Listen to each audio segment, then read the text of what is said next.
Okay, we'll give it another minute as folks trickle in, but I think we can get started with some brief introductions. My name is Johan Matthews. I'll be hosting today. I'm the community engagement facilitator here with the Cooperative of New England. And we'll also have Jamel Mosley who'll be speaking. And we've got Carolyn, part of the CFNE team, and 2 interpreters. And today we're going to be covering low-cost strategies for in-house digital marketing. In this workshop, we're calling DIY digital, so do it yourself. How can you, in your organization, with the resources you have the biggest impact online?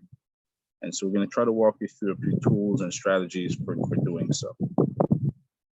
And before we begin, I'm going to invite over one of our interpreters to give a bit of instruction about how to access this service for the translation. And Erica, I welcome you to hop on and give us a little bit of advice. Ok, buenas tardes. Mi nombre es Erika y tengo a mi colega Kelly que ya está interpretando. Joha se presentó brevemente. Él es del Fondo de Cooperativas de Nueva Inglaterra y van a hablar sobre el tema del día de hoy. Es el programa digital que usted mismo lo puede hacer. Entonces, el día de hoy el programa va a ser bilingüe. Para las personas que están conectándose desde su computadora, ahorita mismo ustedes pueden mirar un pequeño globo que está en la parte de abajo, están los iconos ahí, puede hacer clic ahí y luego haga clic en español y listo, usted ya puede escuchar a mi colega Kelly. Si usted está llamando desde su celular, su teléfono inteligente, hay 3 puntitos en la parte de abajo de la pantalla en el lado derecho. Ahí presione esos 3 puntitos donde dice más. Luego en la lista busque interpretación de idiomas y va a ver el globito también ahí. Y después de eso va a aparecer, cuando presiona eso, va a aparecer inglés-español. Escoja español y finalizado. Lo puede hacer ahorita mientras que yo voy a explicar en inglés para las personas que no hablan español. Good afternoon, everyone. My name is Erika Perez, and my colleague Kelly Palacios, who's already interpreting, will be providing simultaneous interpretation today. If you are joining from your computer, at the bottom you see all the icons there. You can see interpretation. It's right between reactions and record. Just click on that and choose English. This is to hear anybody who will be speaking Spanish. You will hear one of us interpreting. If you're calling from your smartphone, there's 3 dots where it says more. Tap there, then find language interpretation. You'll also see the little glove. Then choose English and make sure to press done and you should be all set. Just a reminder for the speakers to please not to speak too fast, just to your normal pace because we will be interpreting simultaneously. Y un recordatorio a las personas que van a estar hablando, que por favor hablen pues no tan rápido para que nosotros podamos interpretar. Thank you and go ahead. You can enable me now. Thank you. All right, and Erica, I'm enabling you as English to Spanish, correct? Yes. All right. Ya vamos entonces nosotros a iniciar. Ya se inició la Oh, interpretación. I think you ended it. If you can. Yeah, you ended interpretation. If you can please. And you're going to have to enable me again. Yeah. No problem. So we've got you, English to Spanish, and we're okay. Kelly, yep, you got it. Thank you. All right. All right. So welcome everybody. As I said, we've got a big team and we're here to support you. And let's begin.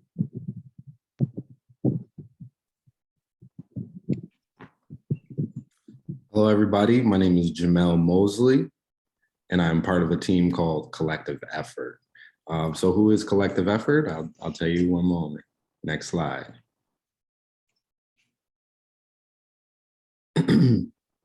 So we are for-profit creative agency turned social enterprise. So we have a focus on developing communities through the creative economy.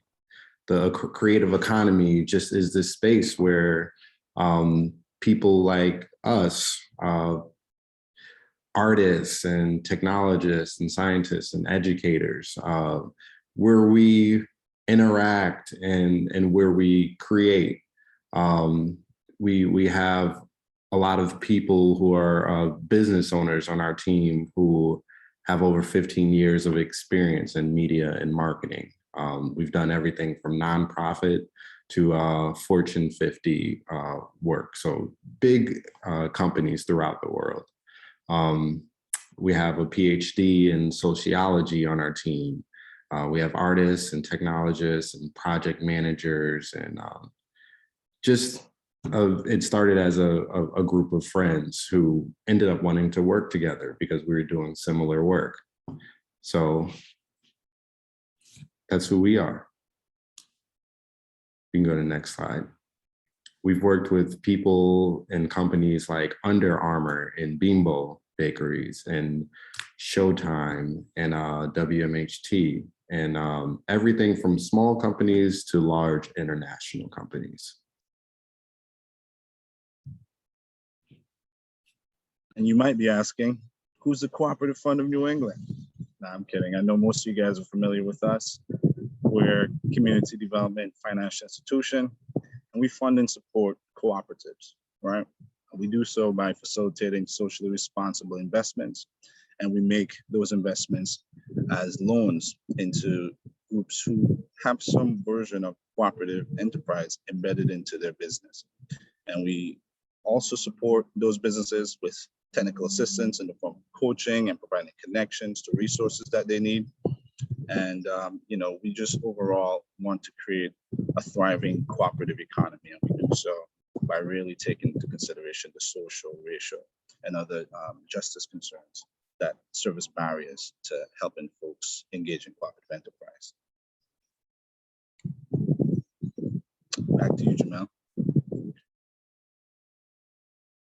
Let's get into a little bit about the strategy. How do we start this thing? So we created something called brainstorming.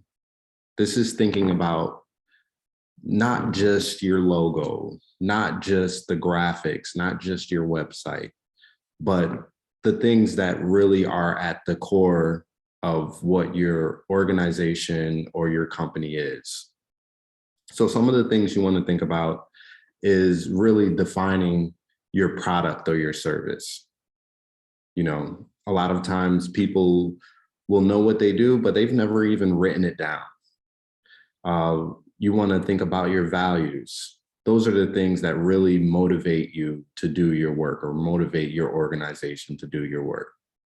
You want to think about what problem does it solve. In any business or organization, you're not really doing business unless you're solving a problem for someone. So what problem does it solve? And then 4, what is our unfair advantage?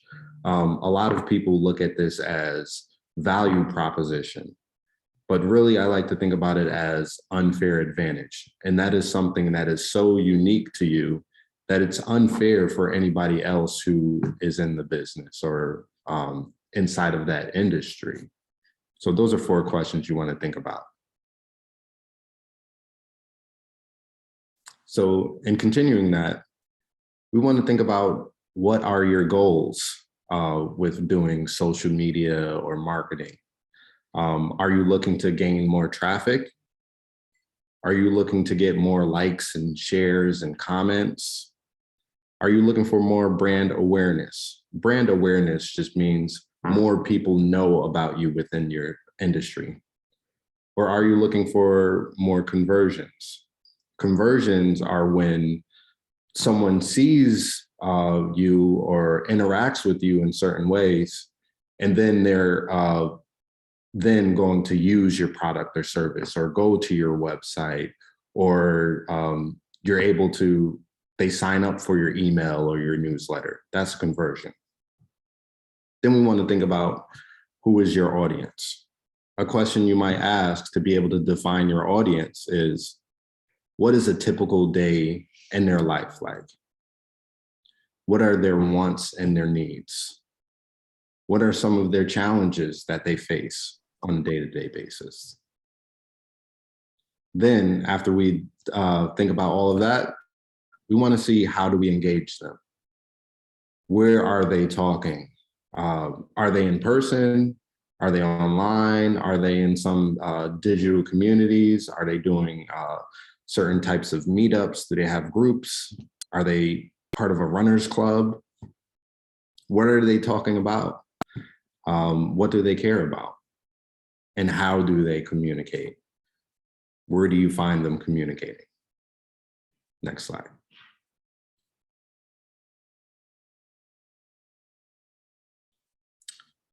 So these are some of the main social media platforms. And as you know, there are a lot more, but these are some of the best and biggest right now. When you think about Facebook, this is the largest network. Over 2 billion people are on this. This is good for sharing, engaging content. And the good thing about Facebook is you can also share it with links, hyperlinks. You can access another website or another profile or a blog or anything like that. You can link it on Facebook. This is also great for online communities, if you're familiar with Facebook groups. Instagram. As we know, Instagram is great for sharing beautiful graphics and photo and video. They've been pushing video very, they've been really pushing video. So you can get a lot of growth through video on Instagram. This is some of the best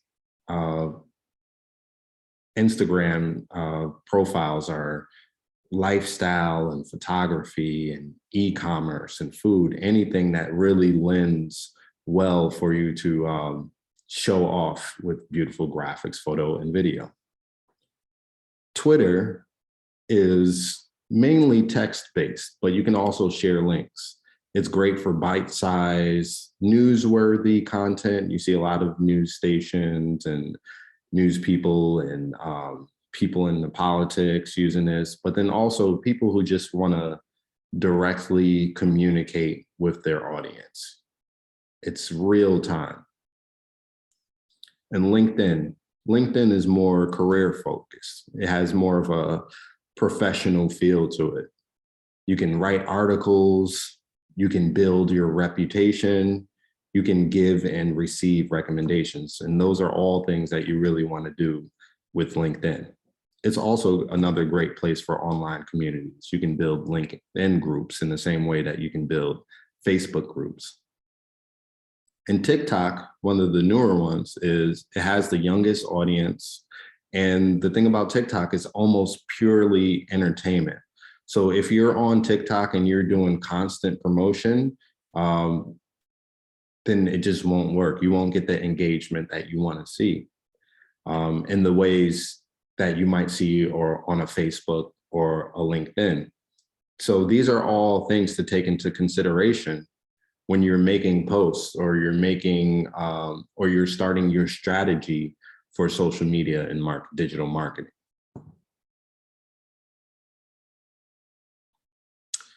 So one thing you want to think about doing is creating content categories.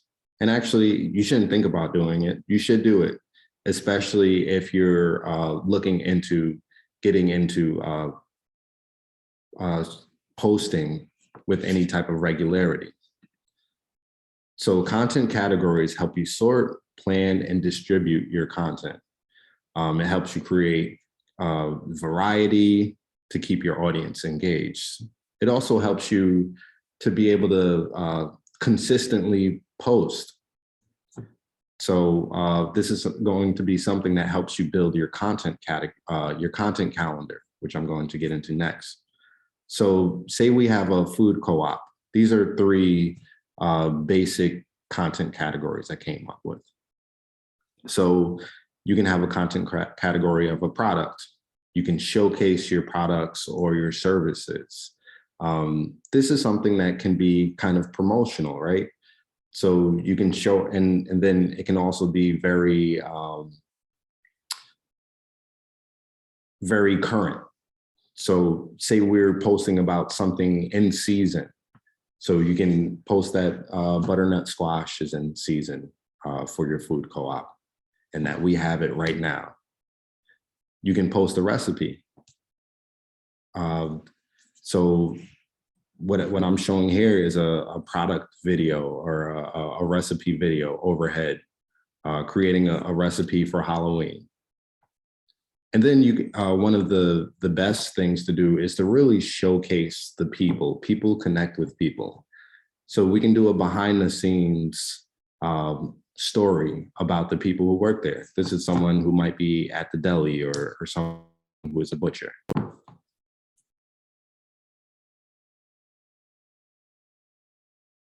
So what we want to do right now is take a few minutes to try and come up with 3 to 5 content categories. We're going to take about 5 minutes to do that.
We'll give folks another 30 seconds to wrap up.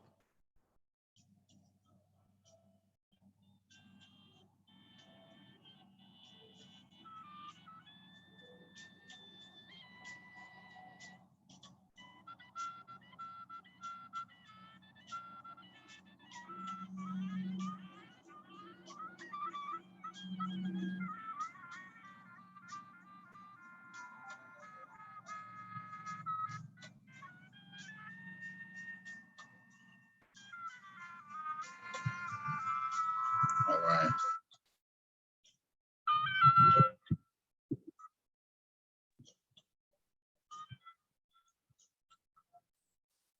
Okay.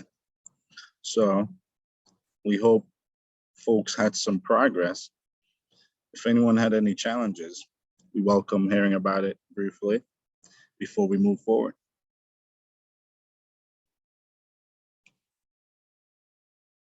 Or questions or things you noticed about that process.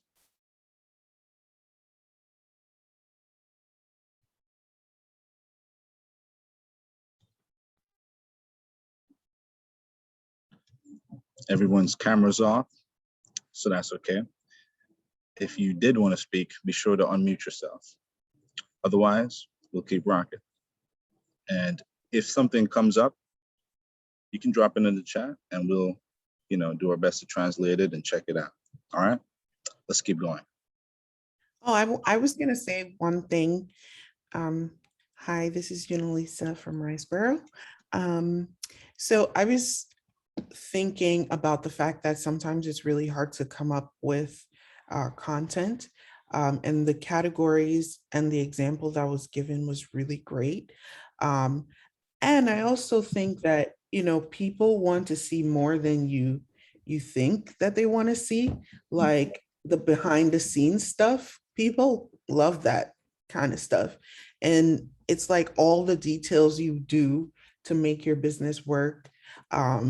Like people really like seeing that. So I feel like that's a really good category to like get a lot of your content from, because it could be anything from like how you like putting a order together, putting a package together, actually making the product if you do, and stuff like that. So that's all I was thinking.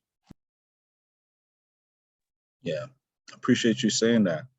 I completely agree.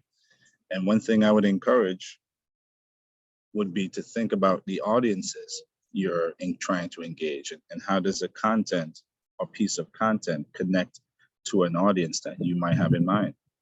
Because you may have many different types of audiences and maybe you care about 2 or 3 of them.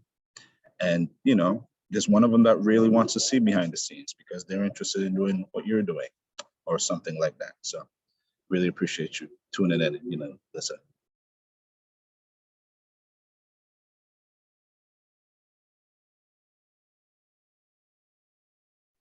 Yes, thank you for sharing.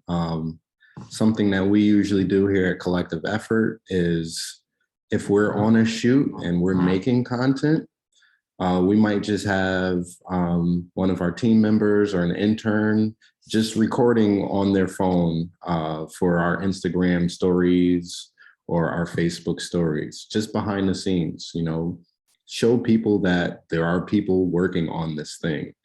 People connect to people.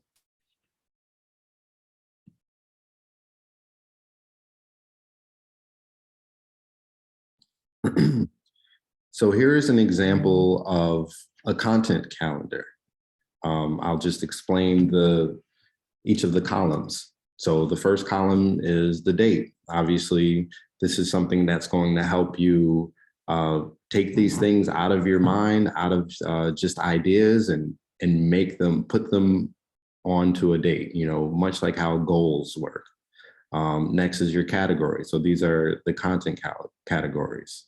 You'll see I have product, recipe, people, and then all. There's a way to hit kind of more than one category sometimes. And then next is the description. This is just describing what you're going to do with the post. With this content category, it's important to have this and be able to have this shareable so that if you're not the only person on your team who's doing content and posting for social media or digital marketing, that people have as much information as possible to be able to make the post, create the post, schedule it, because that might be more than one person. And then next is the asset. This is the actual photo or the video or the blog or the caption that might be posted. So if you're the social media manager and you're putting all of this stuff together, the social media, or your graphic designer or your video editor or your copywriter, they would put the asset inside of this column, and then you can make the post by yourself, right? And then next is the platform. We talked about a little bit about all of the social media platforms and how one type of post isn't going to yield the same results on each platform, or it might not even be good for each platform. So those are things that you want to consider. So obviously the product shot would be great for Instagram and Facebook. The overhead recipe video, and especially if it's recorded vertically, would be great for Instagram Reels and Facebook Stories. The video is getting a lot of push for organic growth and organic views. And then next is that people category. And then when you talk about people and you do a headshot and you might include a long story, that might be something you could include on LinkedIn. That's definitely something you'd be able to get a lot of engagement on something like Facebook as well. And then live video. Live video is probably getting the most organic reach, or the most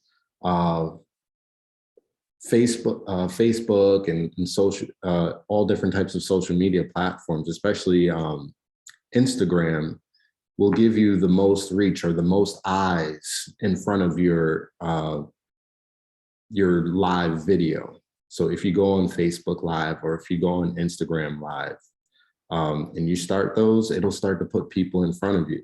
And then you start to repost that. And what it's going to do is give you not only eyes while you're live streaming it, but then also eyes afterwards. So you have two different types of posts there. Next.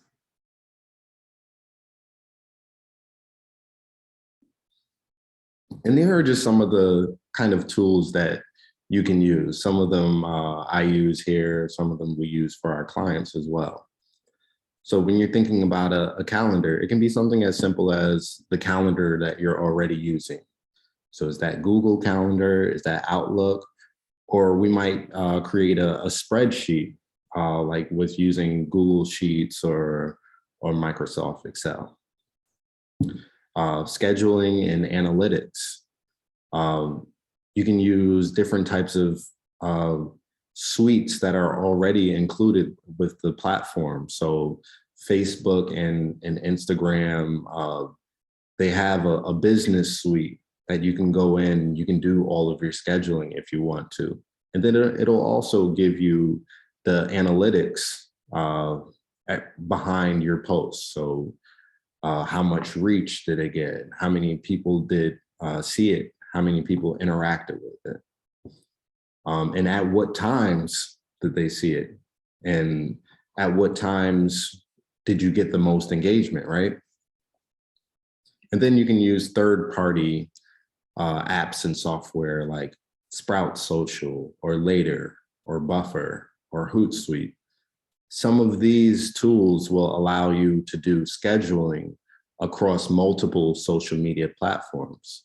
So something like Later, the app Later, it's a web app, but then also you can download it.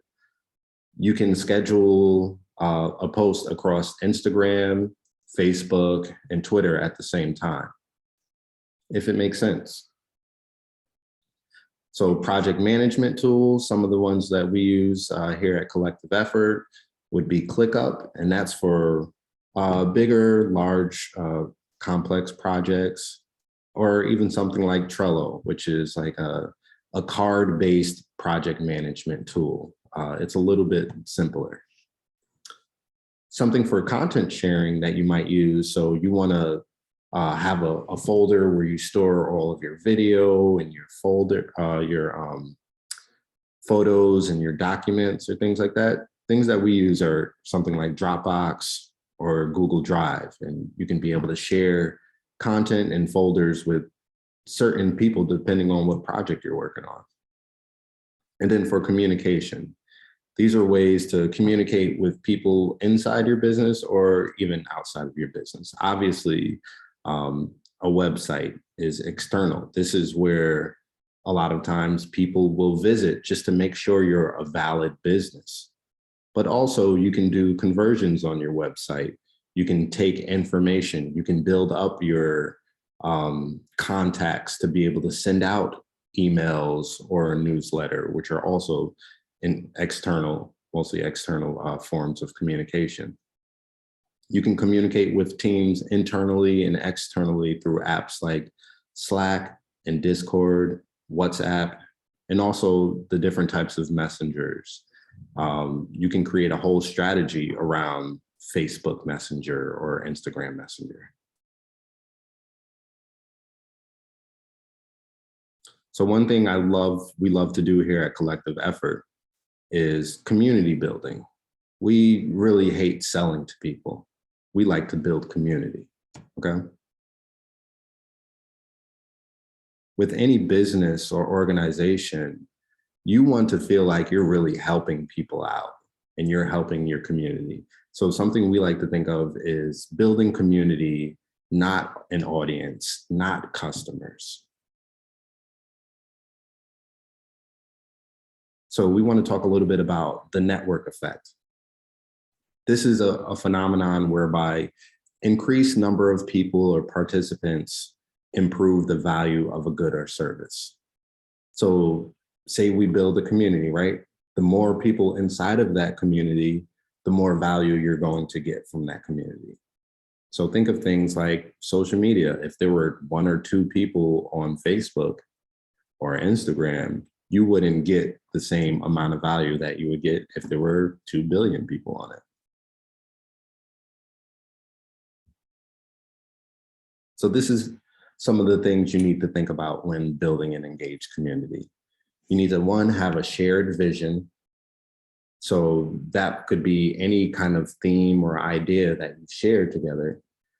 Sometimes it's politics, sometimes it's around a certain type of food. I had an injury this past May, and there are communities about leg injuries and how to approach those. A means of communication, that's just a way that you're able to talk to each other. Is that through Slack, or is that through Facebook, or is that through a messenger?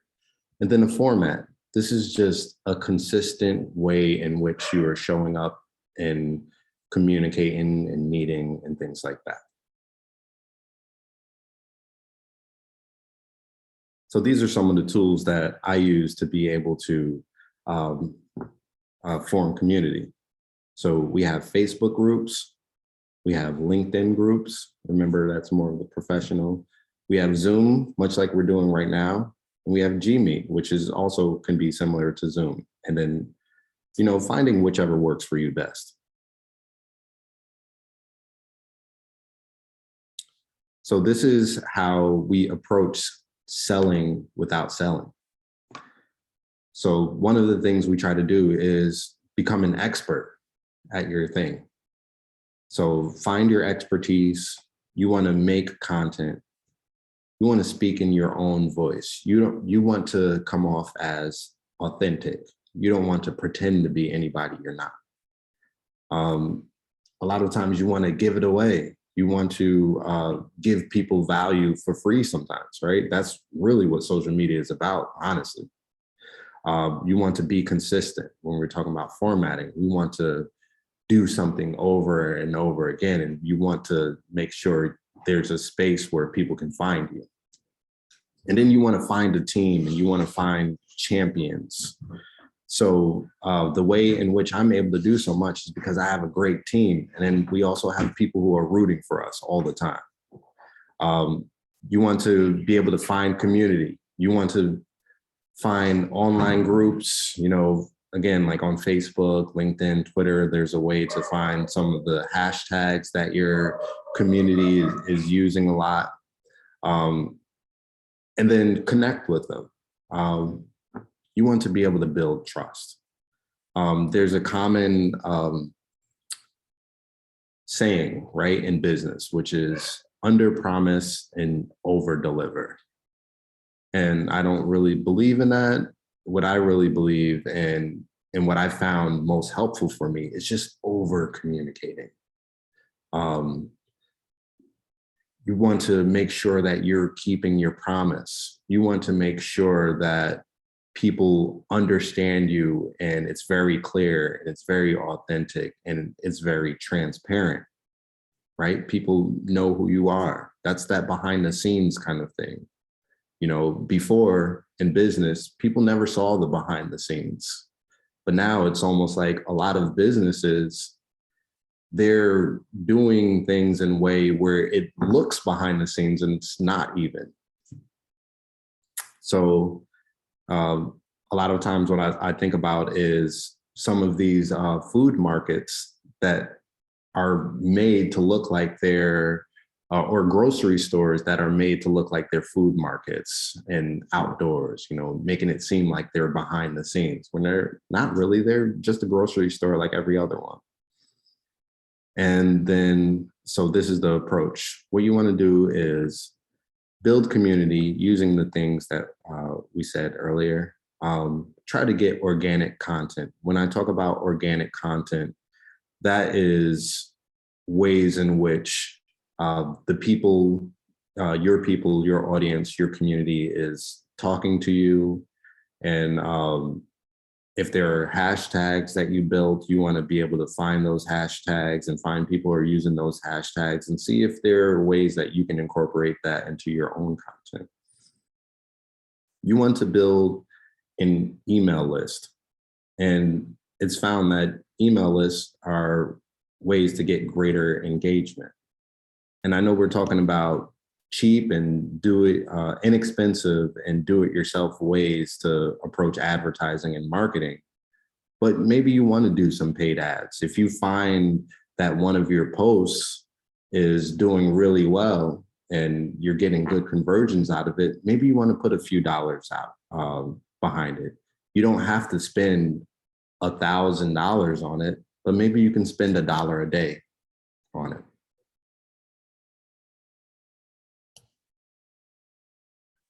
So here are the elements of the engaged community. I'm going to use the example of something we built called Power Breakfast Club, but then also the co-op connection group that we're building right now. So the shared vision. These are some of the things that we think about when this is some of our shared vision. We love progression. We love entrepreneurship. We love the idea of community. These are the means of communication. We want to make sure that it's simple. We want to make sure that we include some guidelines, so some structure. And the things that we use are Facebook and Instagram. And with our communication, a lot of times we allow our community members to be the subject matter experts. We allow them to be the communicators. We give them the power. And this is the format. When you think about format, consistency really helps people know what to expect every week. So for Power Breakfast Club, we meet, it was every single Tuesday at 6:30 in the morning. For the co-op connection, it's 10:30 a.m. every third Tuesday of the month. And it's the same format every week. And inside of Power Breakfast Club, we let people celebrate. And that's something they look forward to every week. So this is Power Breakfast Club. We have 1,600 members or greater than 1,600 members online.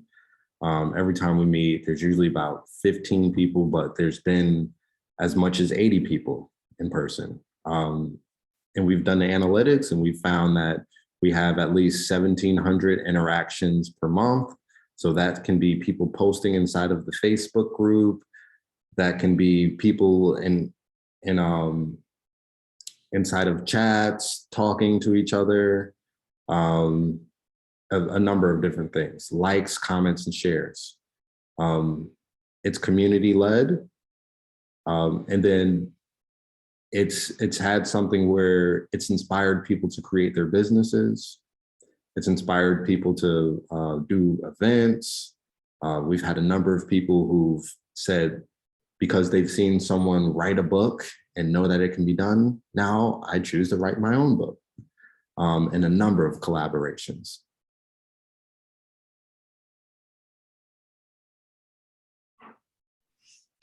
And I can talk briefly on the co-op connection, which is a relatively new strategy that we've been utilizing to create some energy around cooperative enterprise development in the capital region of New York State.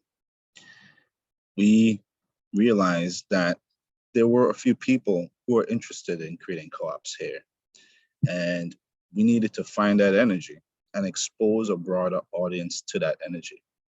And we wanted to create a community where folks can learn about co-ops together. The service providers, whether it's the folks who want to lend folks money, who want to help with legal, who want to help with marketing and accounting. We brought those folks together and we invited entrepreneurs who might be interested in creating co-ops. And every month we meet at the same time, consistency and accessibility. And we record that session for folks who aren't there. And we post that on a Facebook group so that the conversation can continue beyond that planned monthly session. And our intention is to create a future where co-ops are normal, especially when it comes to emerging communities, folks who have had a heritage of working together, but don't see themselves in the co-op world. We want them to realize that heritage and just normalize co-ops. And so this is a low-cost way for us to do so.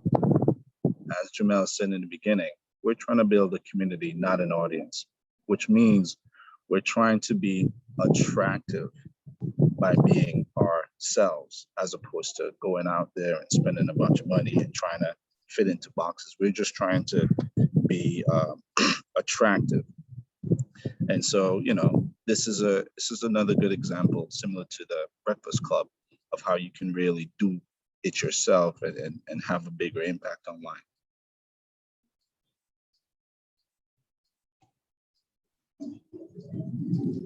Yeah, and so these are the things about a community. You're able to provide value. You want to be consistent. You want to be accessible. You want to provide a means of communication, and you want to focus on sustainability. So the thing about community is that oftentimes in the past, organizations and companies, they were seen as just kind of the organization or company is speaking to the customer and you never get any feedback. And we want to make sure with our community, we are receiving feedback and we're talking, and it's not just a monologue. It's a dialogue, it's a conversation.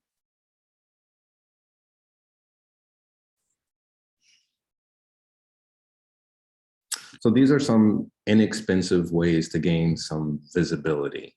When we talk about visibility, you often hear the word SEO also search engine optimization. So some of these things are going to help you show up on Google or show up a little bit higher when you're making your social media posts.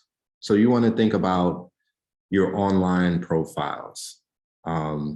Think about your Google business page. If you search yourself right now, are you going to be the first thing that you find in Google? And also, will you see your Google page on the right hand, which would look something like it'll almost look like a Google ad. That's something you want to make sure you set up. So I believe it's business.google.com. You want to make sure you set up your Google page. This will allow Google to recognize you as a business associated with the words that you want to be able to associate with your business. And that's great for search engine optimization. It's great for people to find you when they're looking for you. LinkedIn business page. You want to make sure you have your personal LinkedIn page, but then also your business page on LinkedIn. LinkedIn is another way to gain a lot of organic growth. And your Facebook business page, even if you're not even on it, you want to make sure that you take your name and your business name and have your Facebook business page before someone else takes it too. It's just like a domain name, right? You want to think about earned media. So there's a difference between earned media and paid media. Paid media usually is media you have to pay for. Earned media is media you don't have to pay for. Even though a lot of times in earned media, you're getting a bit more when you're paying for ads and you build a relationship through ads. But sometimes people are just looking for stories, especially if they're industry specific. So you want to search up some industry blogs. You want to be able to find some strategic partnerships within media. You want to find some news outlets, anybody talking about your industry. And maybe you write up a story about yourself and send that to them. They're doing less work for a good story, right? And then I saw someone was asking about hashtags. When you have at least one hashtag, you will have 12.6% more engagement. It's something that's proven. Some of the different types of hashtags you want to think about is unique hashtags, like Honest Weight Food Co-op. That's a co-op that's close by here in upstate New York in Albany.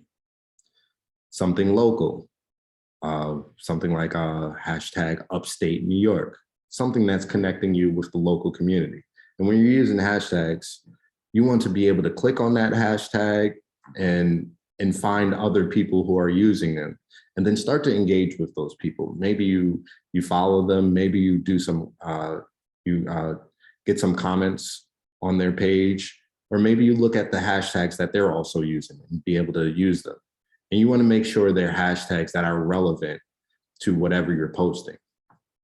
You want to think about using small hashtags or hashtags with smaller reaches, like things that are under 100,000 posts. So hashtag pumpkin recipes, medium hashtags, hashtags with medium reach. That's anywhere from 100,000 to 500,000 posts. So hashtags pumpkin spice heaven. And then once you get more broad, you'll see hashtags with greater reach, something like hashtag pumpkin spice. And when you're thinking about a hashtag strategy, you want to make sure that you provide some variety. So you might use 5 or more hashtags, but you want to make sure they're at different levels of reach. Okay.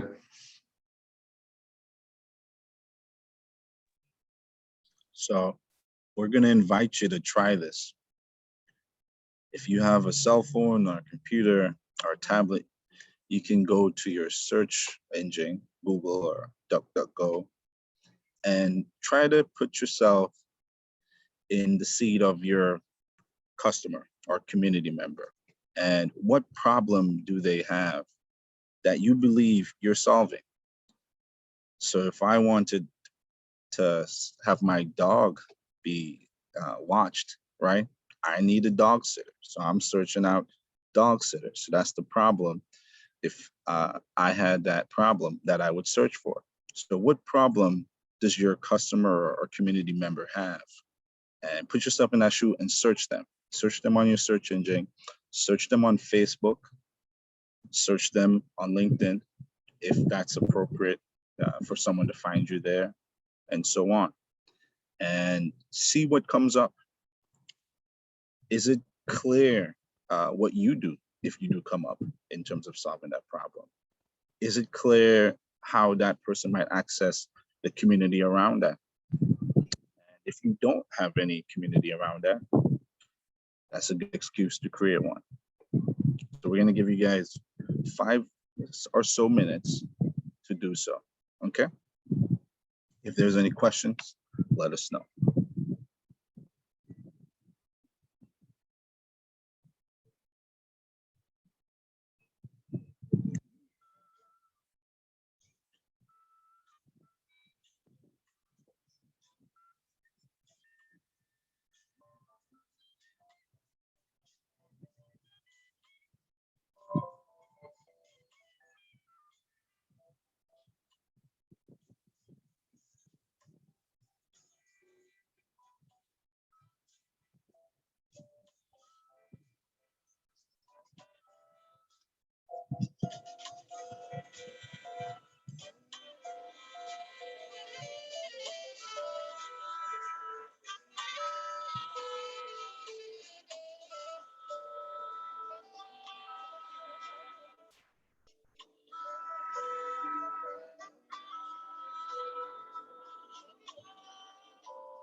Give folks about another minute or so.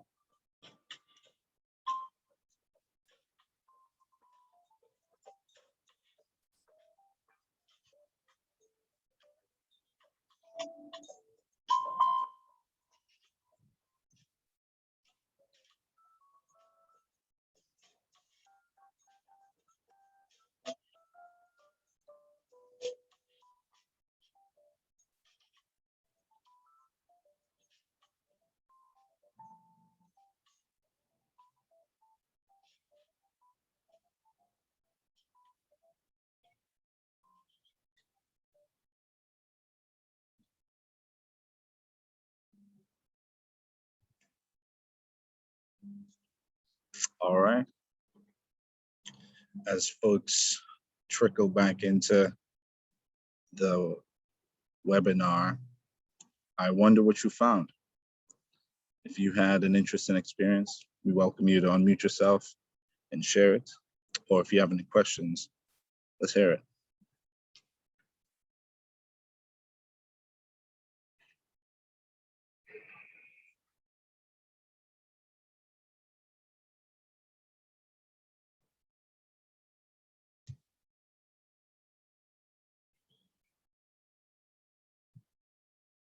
Did anyone find themselves on this quest?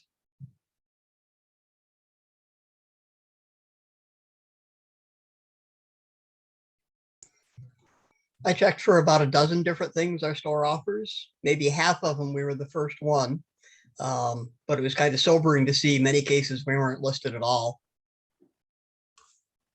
Yeah, thanks for sharing. That's exactly it. And we don't often search for ourselves, at least those of us with manageable egos. We're not usually searching ourselves very frequently, but it's a good exercise in business.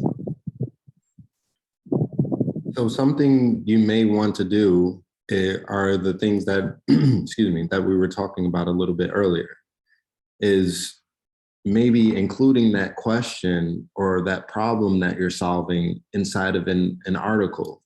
And articles right now don't look the same that they did before. It doesn't have to be a whole blog.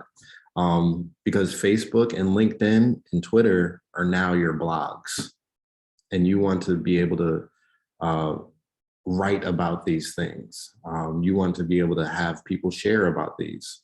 And if there's someone who is a leader or a thought leader inside of that industry, you want to be able to connect with them and maybe connect with their audience or their community in ways that you're starting to show yourself as a leader or a thought leader inside of that an expanded community, right?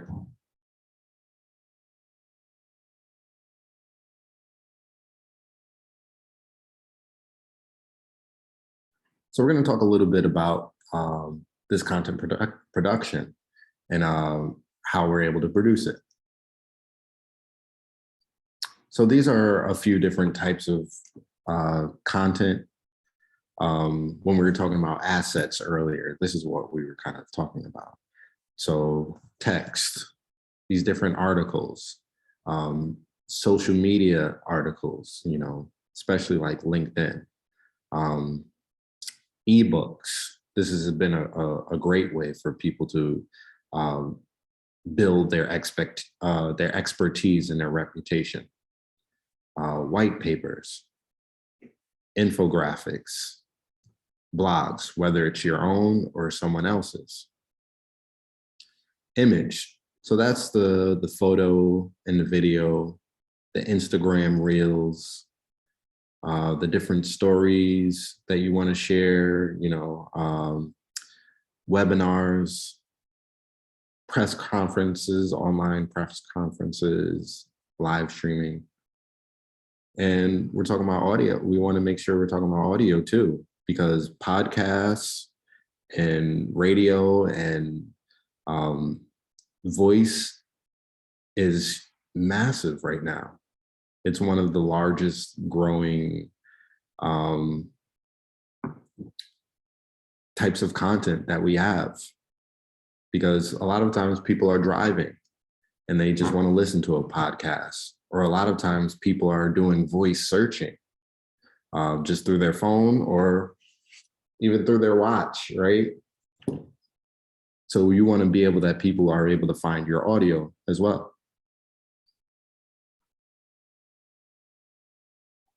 So these are some high performing content forms. Short form video, that's when we're talking about the reels, the Instagram reels and the TikToks. And one of the reasons this performs so well is because video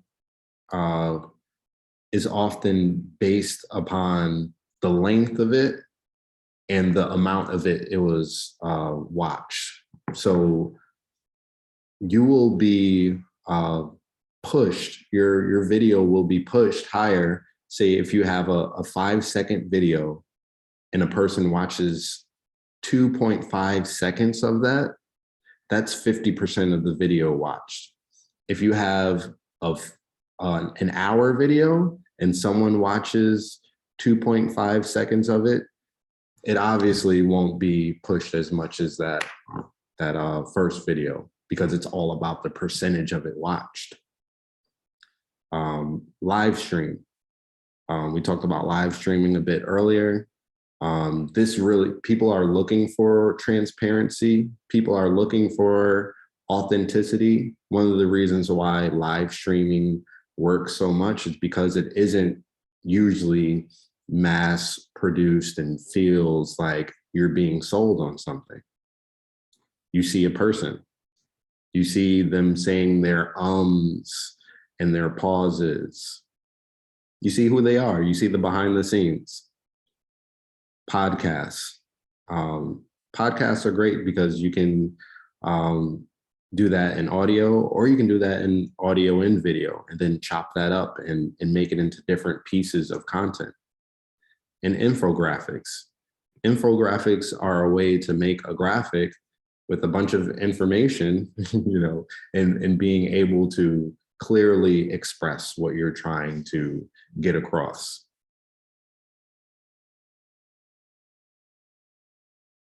So with infographics, they're eye-catching, they're communicable, meaning that you can easily communicate something that you might not be able to do in words, because some people are visual learners like me, and they can be transparent.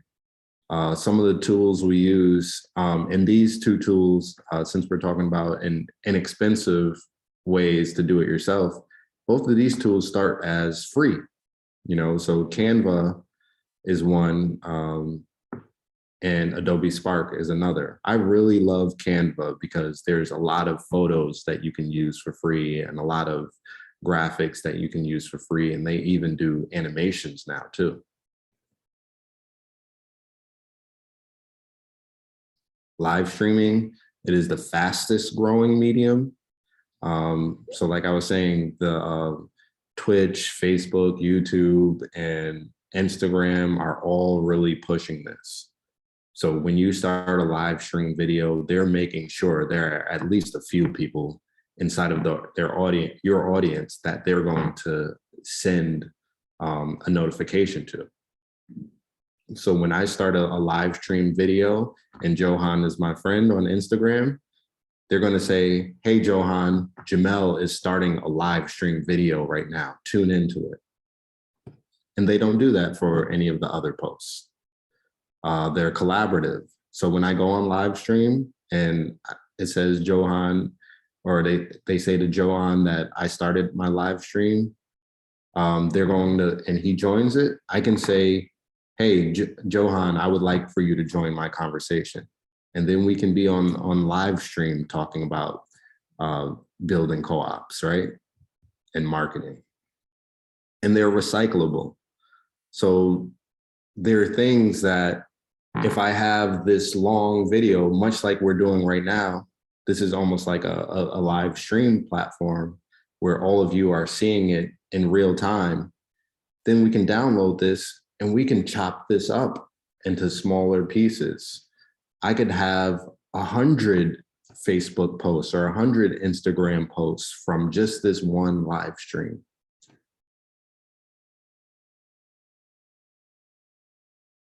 Podcasts, again, collaborative.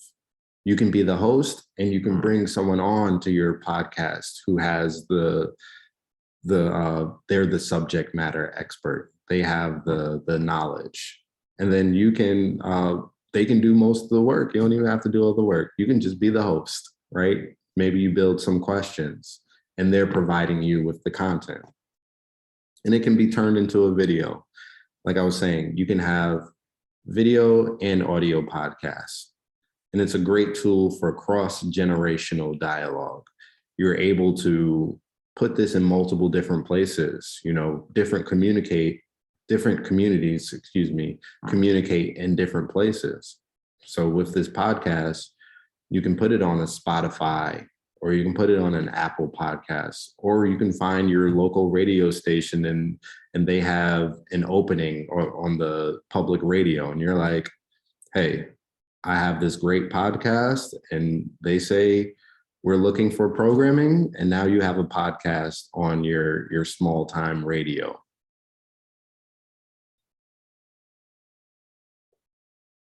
So this is sort of the engagement process. How do we find people, and how do they motivate kind of throughout this whole stream of our interactions? So first, you have a stranger and you have to try to attract strangers. This is where you meet them where they are. Are they in that Facebook group? Are they listening to the radio on their way to work? Are they in a coffee shop? How do you get in touch with them? This is where you convert them into a constituent. This is where you would give them something inspirational and achievable. You provide them value. You make a promise.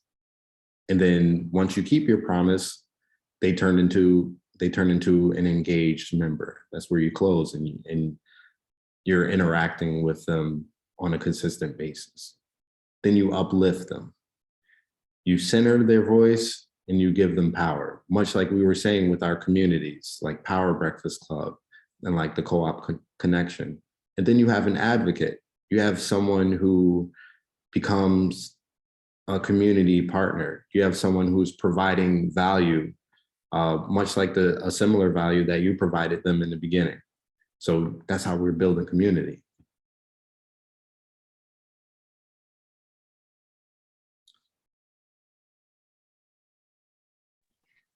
So we want to invite you to put a few of these pieces together, the categories, the types of assets, and the different platforms.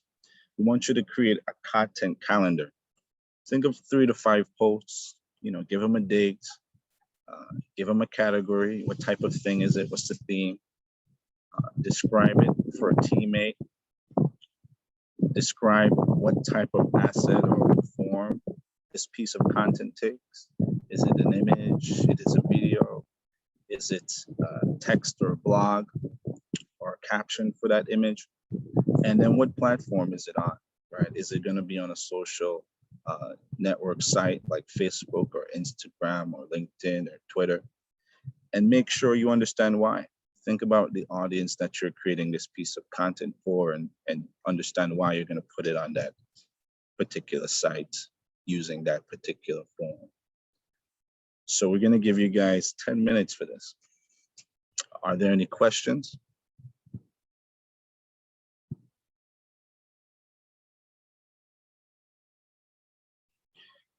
You can do this on Google Sheets or Google Docs, or you can simply write it down on a piece of paper.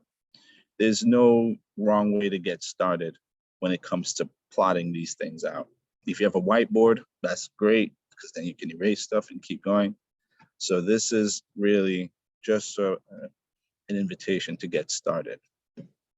No need to be overthinking it or getting fancy with it. Okay, so you guys have 10 minutes. Let us know if you have any issues. We're right here.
All right, we'll give folks one more minute.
All right.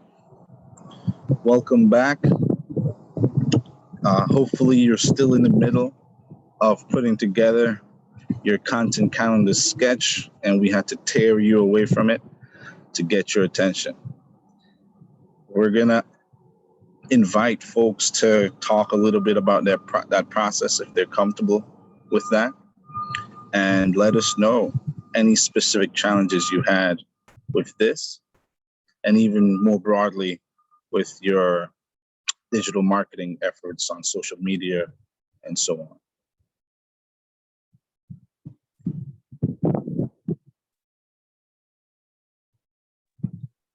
Yeah, feel free to unmute your mic, or you can share it in the chat with everyone.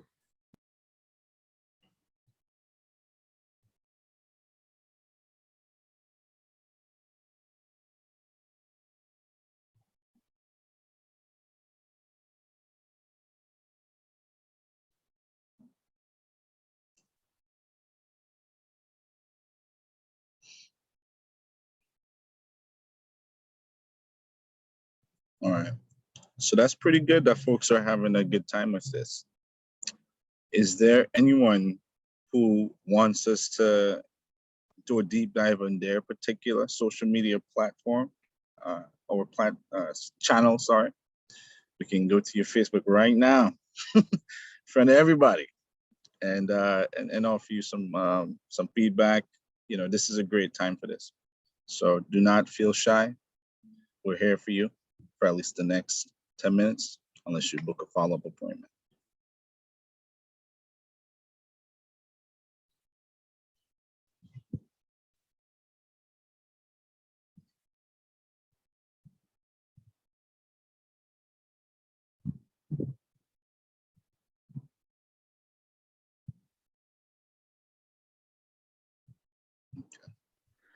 I think chat is disabled.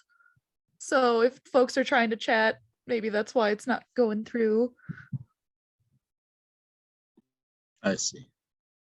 Folks are unable to send stuff on the chat. I don't know about anybody else. That's me for now. Okay. Yeah, it was me too, but now it's back. Excellent. So you guys wanted to chat, and there was a barrier. So apologies. Okay. We've got a taker.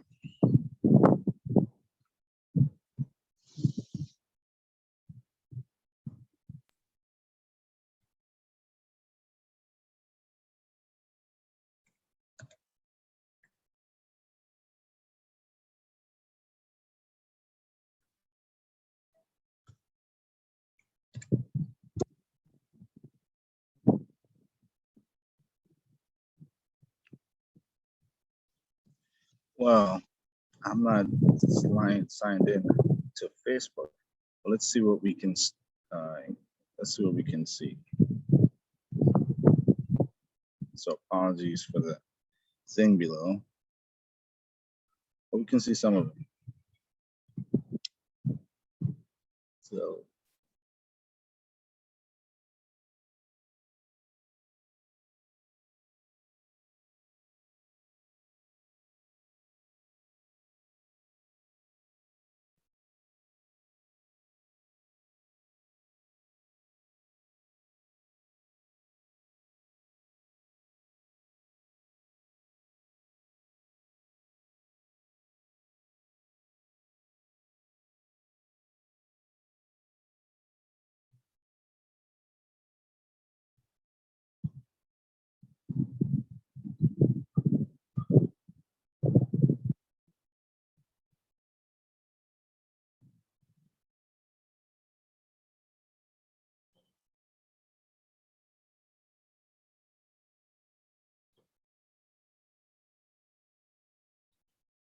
What do you think, Jamel? Should I keep scrolling or should I click some tabs? What would you like No, to that's see? okay. I'm actually looking on my own Makes sense. Facebook page because I can see a bit more. Yeah. Okay. So what I'm seeing here, or should I share my screen? perhaps? Yeah, I think so. Okay.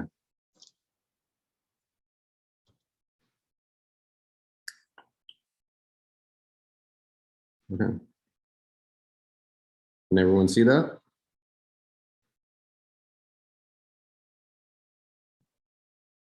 Said yes. All right. So what I'm seeing here is there's a lot of service or products and services, right? So what I would possibly want to see, and I love that you did the video here, and you got a few interactions and a few shares, which is great. And then you're showing an obituary, connecting to the people, more product service.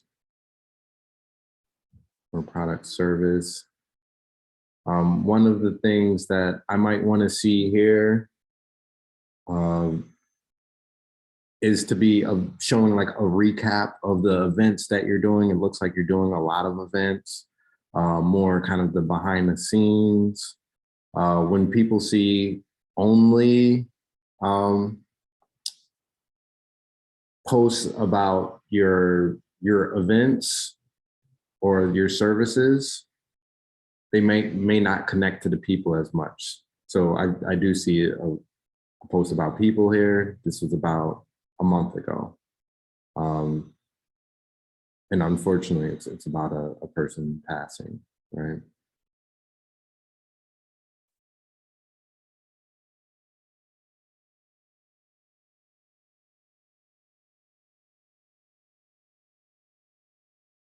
But yeah, I think I know it can be tough, especially if you're doing something where you're helping people out.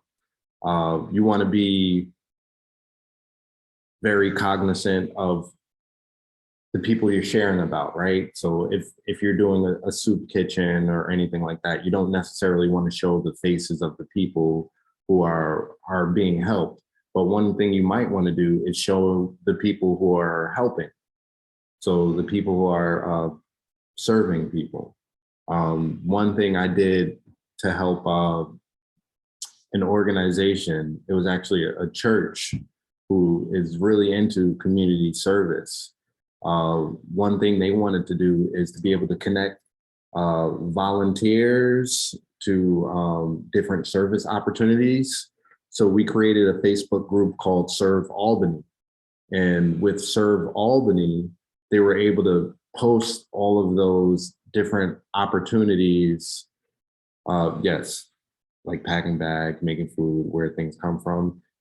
They were able to show the different opportunities that you have to service. You were able to connect with different potential volunteers, and you were able to communicate through that. And you were able to share photos and videos and really engage people. So you want, instead of just only sharing about community events and only seeing posts about people. Unfortunately, when the person passed away in the past few months, I want to see more about people more consistently. So you have one of those content categories, and even if you post only 3 times a week, one time could be an event. The second time can be about people or a person or the service you're doing behind the scenes. And the third one can be more general, or it can be you sharing the news story or found content, right? So those are like 3 content categories that you can get into right now, and making sure you're mixing things up a little bit. Yeah, and in the chat, someone mentioned posts about things folks are going to do, but following up on that and talking about what happened. And so now we're engaging a story, a beginning, a middle, an end, and that can be quite engaging in a very simple and effective way. You can keep people coming back. Jamel's a master at that. And that would be the recap, right? Our local newspaper does this thing called Scene. And so they'll post about the event, but then a couple days after the event, they'll show who was seen at that event. And that is a great way for people to share that photo, including the time that they had and like what it was. You want people to think, dang, they missed out and we want to see the next one, or we want to be at the next thing. Thank you for the question, Alex. So that's it for today. It's 1:30 and we appreciate you being here. I hope you appreciated what we had to offer. I really appreciate what Jamel had to offer. And if you're interested in hearing more about this stuff, you can follow up with us, right? Their firm, they're available for consultations. And us here at the Co-op Fund, we'd love to speak with you and engage with you from a business coaching perspective. And my expertise, can help you get started on this as well, even as you're thinking about maybe hiring somebody or how do you do it yourself. So just want to put that out here for you guys. Feel free to take advantage of it. All right. And with that, I'm going to end the recording.